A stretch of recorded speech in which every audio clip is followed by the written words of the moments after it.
Melanjutkan cerita sebelumnya, Hanmaru saat ini sedang menekan tubuhnya sendiri. Ia merasa lapar yang sangat parah. Bahkan ia tidak sadar jika air liurnya sudah mengalir. Tiba-tiba, sebuah tangan mengetuk bahunya. Seketika ia pun kembali tersadar.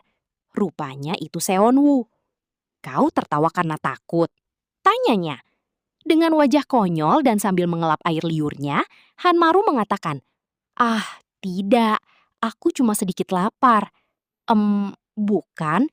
Ini karena aku sakit." Tapi Seonwoo hanya menanggapi Hanmaru adalah seorang newbie yang mengenaskan, dan mereka semua tidak ada nilainya. Lalu ia berbalik dan pergi meninggalkan Hanmaru. Sedangkan Hanmaru yang memegangi perutnya, ia masih bingung dengan dirinya yang tiba-tiba merasa sangat lapar sekali. Tiba-tiba terdengar suara pemimpin Yu, menyuruh semuanya untuk memperhatikan. Ia menjelaskan kepada rekrutan baru dasar-dasar sebelum mereka mencoba kemampuan mereka. Kabut kuning yang tebal di sekitar kita ini dikeluarkan oleh para iblis. Semakin kuat iblisnya, maka kabutnya akan semakin pekat. Di dalam kabut kuning, para iblis punya kekuatan regeneratif yang sangat luar biasa. Tapi tidak hanya itu, tegasnya. Lalu ia menyayat telapak tangannya dan kembali mengatakan, "Kita juga mendapatkan kekuatan para iblis." Seketika luka sayatan itu kembali menutup tanpa meninggalkan bekas sedikit pun. Pemimpin Yu kembali menjelaskan, ketika kita terluka di dalam kabut, maka luka itu akan sembuh. Akan tetapi, jika kita menerima luka yang fatal, kita bisa mati. Jadi berhati-hatilah. Kita hanya bisa menggunakan kekuatan kita berada di dalam kabut kuning yang dikeluarkan para iblis. Setelah kabut kuning menghilang, maka kita sama seperti orang biasa.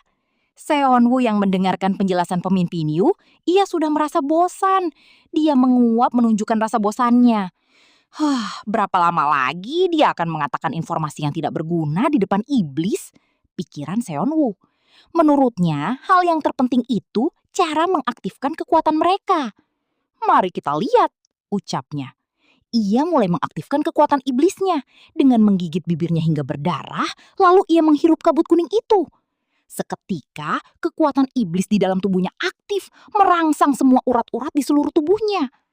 Menurutnya Seonwoo, ia bisa mengaktifkan kekuatan iblisnya dengan cara melukai tubuhnya sendiri, lalu membiarkan kabut kuning masuk ke peredaran darahnya. Saat ini, ia ingin menunjukkan kekuatan iblisnya. Ia mulai memasang sarung tangannya, lalu ia mematahkan jari telunjuknya. Aktif. Seketika, pisau yang menancap di kepala sang iblis menjadi hancur. Kang Chana yang kaget mengetahui pisaunya telah hancur, ia menyuruh semuanya untuk berhati-hati. Kabut kuning semakin banyak. Iblis itu teriak, ia marah dan menghantamkan tangannya ke tanah. Membuat mereka semua menahan tekanan kekuatan yang dikeluarkan sang iblis.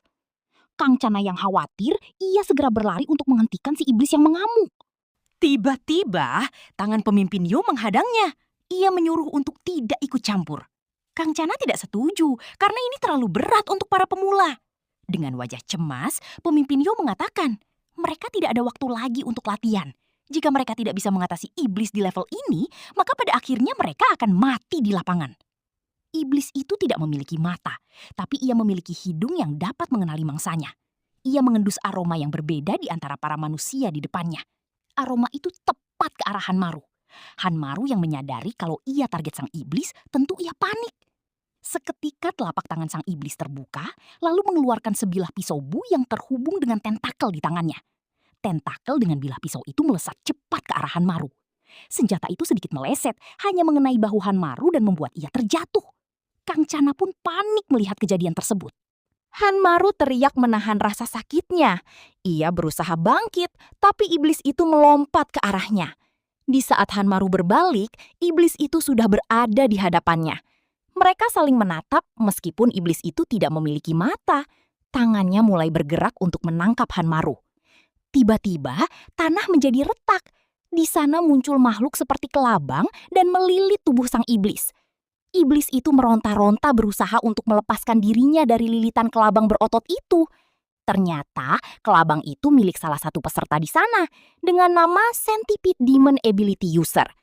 Orang itu memiliki kekuatan iblis yang menyerupai kelabang. Dengan antena di kepalanya dan tangannya yang bisa berubah menjadi kelabang, itulah kekuatan iblisnya. Dengan kekuatannya, ia mengunci pergerakan iblis itu. Dan satu lagi, peserta lain datang menyerang sang iblis. Ia seorang wanita dengan kekuatan seperti serigala, dengan nama jurus Hojo Demon Ability User. Menurut dua orang itu, mereka telah berhasil mengalahkan sang iblis. Akan tetapi, iblis itu berteriak, lalu mengeluarkan kabut kuning untuk meregenerasi bagian kepalanya yang sudah terpotong.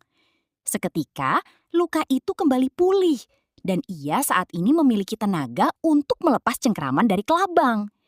Ia menggenggam kelabang itu, lalu menariknya dan melemparkannya. Sedangkan kelabang itu terhubung ke arah pengendalinya. Dua orang itu pun terkejut. Akan tetapi, itu semua sudah terlambat. Mereka berdua dihantamkan satu sama lain. Lalu sang pengendali kelabang ditariknya hingga lehernya mencapai cengkraman sang iblis. Orang itu merasa kesakitan dan berusaha meminta tolong. Sebab sang iblis sudah membuka mulutnya, bersiap untuk memakannya. Tiba-tiba, Seonwo mematahkan jari telunjuknya untuk menyerang sang iblis. Iblis itu rahangnya terpelintir dan membuat cengkramannya terlepas. "Kau pikir aku akan membiarkanmu sejauh itu?" ucap Seonwo. Lalu ia mengeluarkan jurusnya, Temple Demon Ability User. Iblis yang marah, ia menyerang Seonwo. Sebelum serangan itu datang, ia segera menarik sarung tangannya, lalu memelintir pergelangan tangannya. Efek kekuatan itu berhasil memelintir leher sang iblis hingga terlepas. Lalu iblis itu terjatuh, menandakan ia telah kalah. Menurut Seonwoo, menghabisi iblis dengan cara menebas lehernya dan mencegahnya mengeluarkan kabut kuning. Seonwoo menginjak kepala sang iblis, sedangkan dua orang di belakangnya membicarakannya. "Dia penggunaan level 7 kan? Itu keren banget. Dia menumbangkannya sendiri dalam sekejap," ucap rekannya. Mereka sangat takjub melihat kehebatan Seonwoo. Menurut Seonwoo, ini sangat memalukan. Karena ia berpikir ini adalah kesempatan yang bagus untuk ia mencoba hal-hal yang berbeda. Tiba-tiba Kang Chana datang dari arah belakangnya dan menegurnya. "Heh, kau menghancurkan pisauku untuk membangunkan iblisnya kan? Kau menyebabkan resiko pada orang lain." Lalu Seonwoo menyangkalnya. "Tidak, aku tidak melakukannya. Apa kamu punya bukti kalau aku yang menghancurkan pisaunya?"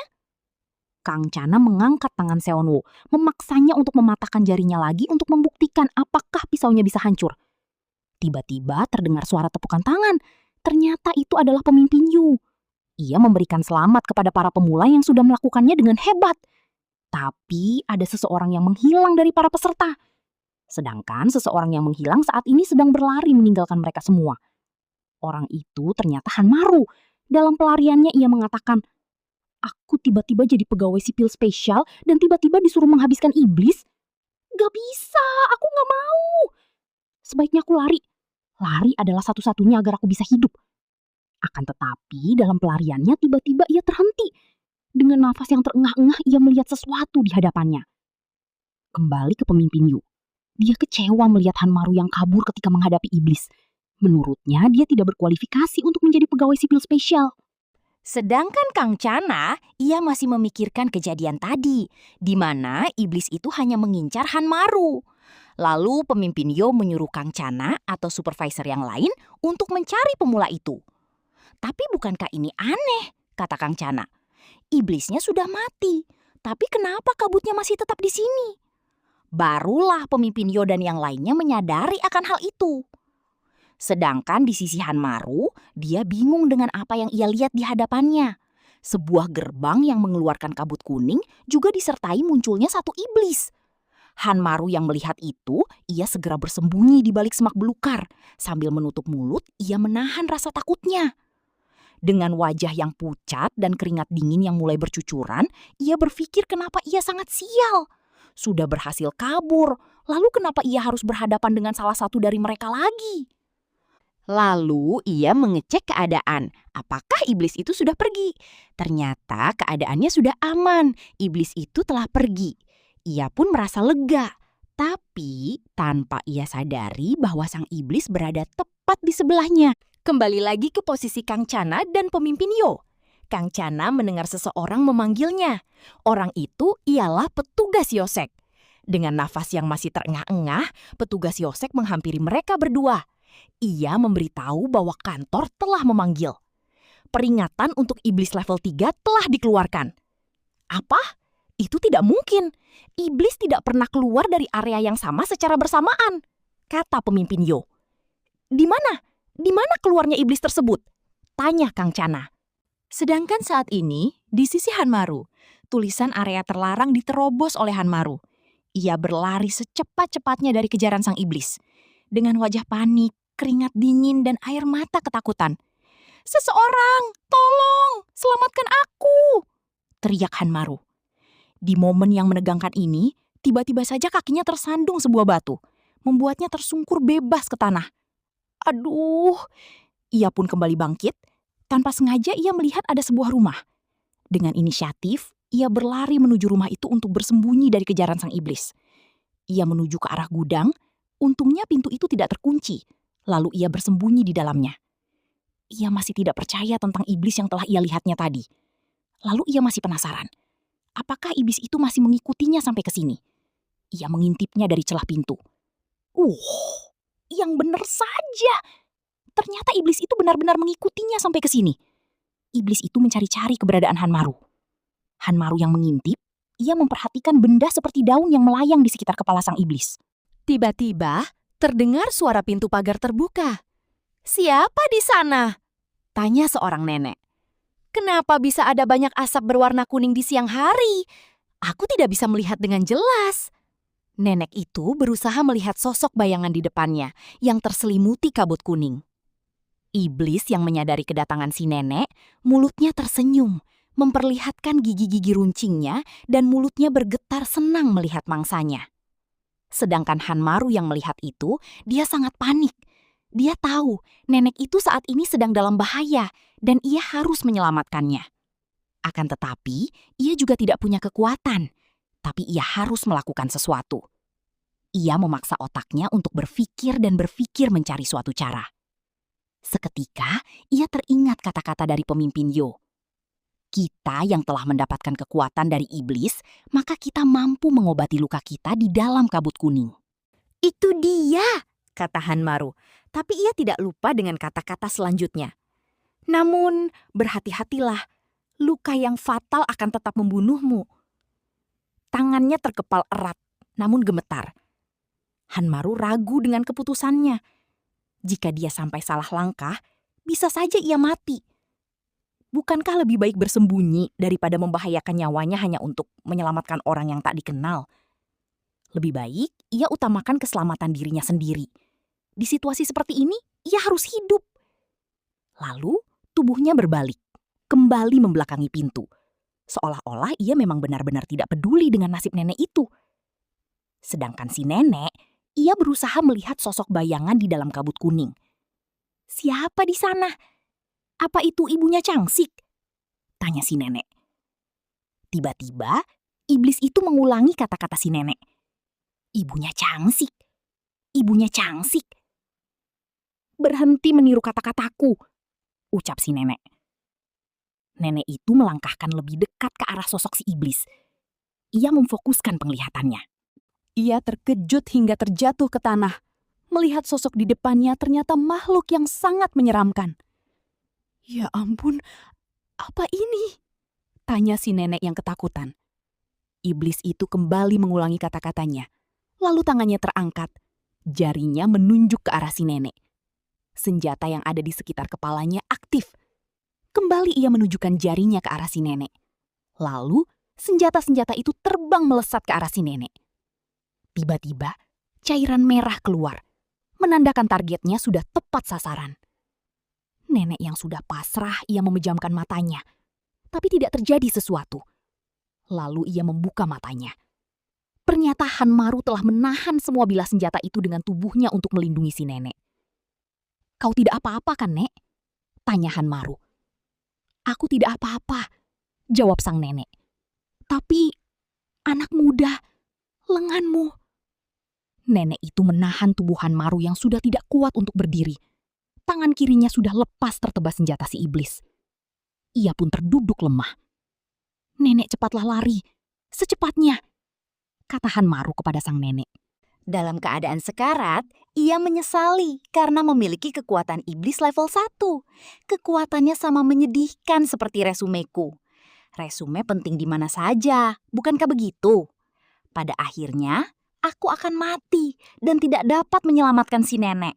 Sedangkan si nenek, dia hanya bisa menangis dan tidak tahu harus melakukan apa. Iblis pun sudah mulai mendekat ke arah mereka berdua. Hanmaru, ia tidak ingin mati. Dia berharap ada seseorang dengan kemampuan yang lebih hebat datang ke sini dan menyelamatkannya.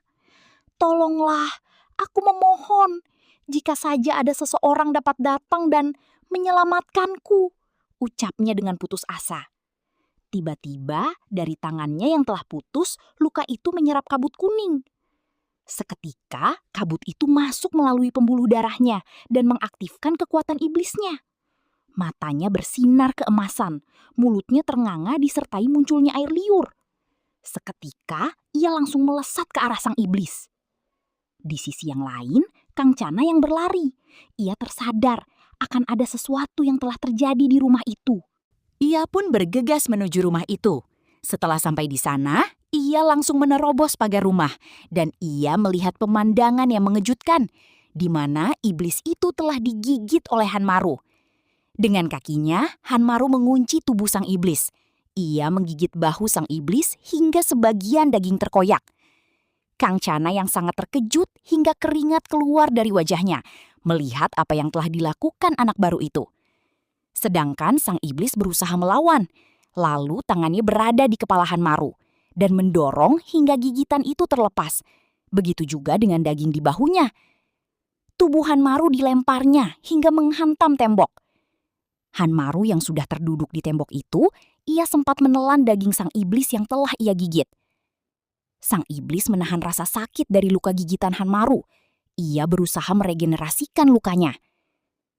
Kang Chana yang memperhatikan itu, ia sadar bahwa iblis tersebut tidak dapat beregenerasi di area yang telah digigit Hanmaru. Bagaimana bisa? Ucapnya. Lalu ia melesat ke arah sang iblis.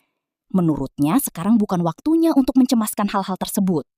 Ia saat ini sudah berada tepat di atas tubuh sang iblis dan menggenggam senjata sang iblis untuk melukai tangannya sehingga darahnya dapat membentuk sebilah senjata pedang. Iblis itu yang tersadar akan kedatangan Kang Chana, ia melesatkan bilah-bilah senjatanya ke arah Kang Chana. Kang Chana yang mengetahui akan serangan itu, ia langsung menangkisnya. Lalu ia datang melesat dengan cepat untuk menebas sang iblis. Iblis itu terbelah menjadi dua dan perlahan mulai hilang menjadi asap hitam. Kang Chana pun berbalik menghampiri sang nenek. "Nenek, apa kamu baik-baik saja? Apa penglihatanmu sudah membaik?" tanya Kang Chana kepada si nenek. "Apa yang barusan terjadi?" tanya si nenek yang kebingungan. Kang Chana menjelaskan kepada si nenek bahwa tadi beruang liar muncul secara tiba-tiba sebelum akhirnya kabur lagi. "Beruang liar lagi? Hewan itu selalu mengacak panenku," ucap si nenek. "Jangan khawatir, kami akan mengurus sisanya nanti," kata Kang Chana. Lalu nenek itu masuk ke dalam rumahnya dan tidak lupa ia mengucapkan terima kasih pada Kang Chana. Kang Chana merasa lega sebab orang biasa akan segera lupa tentang iblis setelah kabut kuning menghilang. Setelah nenek itu masuk, ia segera berbalik dan menghampiri Hanmaru yang masih pingsan. "Ada apa dengan anak baru yang satu ini? Belum pernah kulihat kemampuan regenerasi seperti ini sebelumnya. Tangannya yang sudah terluka parah bisa tumbuh kembali. Hei, apa level kemampuan iblismu sungguh betul hanya level 1? Tanya Kang Chana kepada Hanmaru. Terima kasih yang sudah menonton sampai akhir. Jangan lupa like-nya ya jika suka. Komen juga dong, beri masukan agar kontennya lebih baik lagi. Buat yang mau traktir Mimin, boleh juga kok. Linknya ada di bawah ya.